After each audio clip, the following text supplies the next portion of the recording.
Okay, so this is a quick tutorial on how to use the Openpose rig from toontitan.com. After downloading it, just drag and drop it into your iClone. And if you haven't done so already, set up your project so it's just a solid black background. And maybe adjust your rendering so that the output size is something more similar to what you're going to be using inside of Stable Diffusion. In this case, I'm going to be making images that are in a portrait mode. I'm going to use 512 by 768, which is a very common format that a lot of people are using. And now that I have my format, I can pose my rig any way I like. I can use any of the animations to find the right pose. But what I'm going to do is I'm just going to do something basic here. I'm going to go to animation.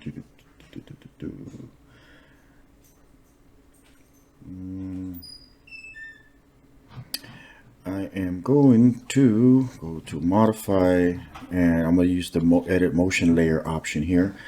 And I'm just going to do a couple of movements just to just to adjust the position in real time.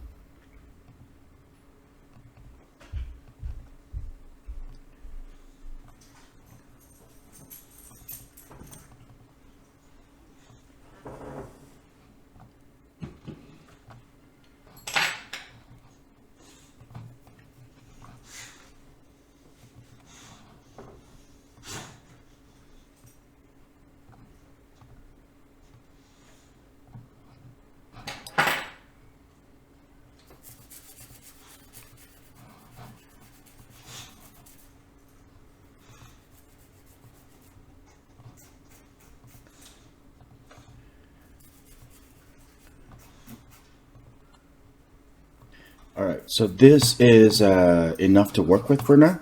I'm going to adjust the camera angle, something like this, so it's very nicely visible.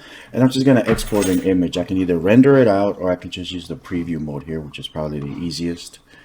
It'll generate this preview image, where I can just save it. I'm going to call it Marching Man. And with that done, I'm pretty much done with that part of the process.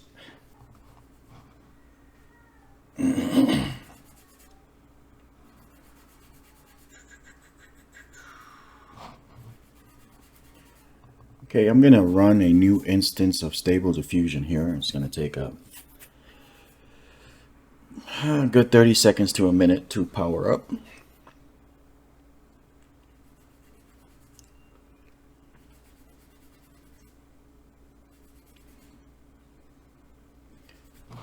And it loaded up to my second monitor, so I'm just gonna bring it on down here. Okay, so once you have Stable Diffusion running in automatic 1111, we're going to take that image that we created in iClone, and we're going to make sure we open up ControlNet and drop it in there. Boom, that's it. Make sure that it is enabled and that we are not using a preprocessor, because we already used iClone as our preprocessor, so that's not necessary.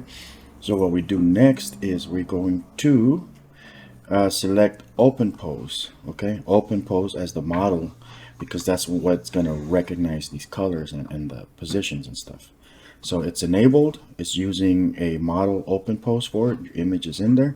And also make sure you got the right proportions, ideally to match whatever you're using here. I mean, it's not a big, it's not a deal breaker, whatever you want to use here, but ideally you want to try to be consistent with the images that you're using. So I'm going to use 512 by 768.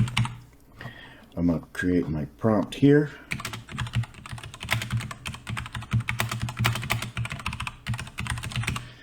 And just take a quick look at some of the options. And yeah, we're just going to run it as is. We can see Stable Diffusion warming up on the right hand side, and the image is starting to come in. So already you can tell that the pose that's being used for the character based on that prompt is using the model.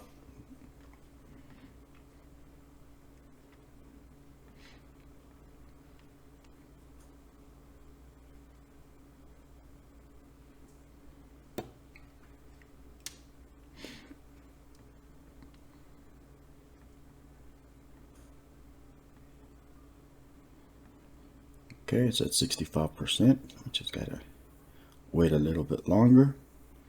So I'm doing this in real time. I'm not editing it out, so you can see 100% what's happening without any cuts or any kind of trickery of any kind.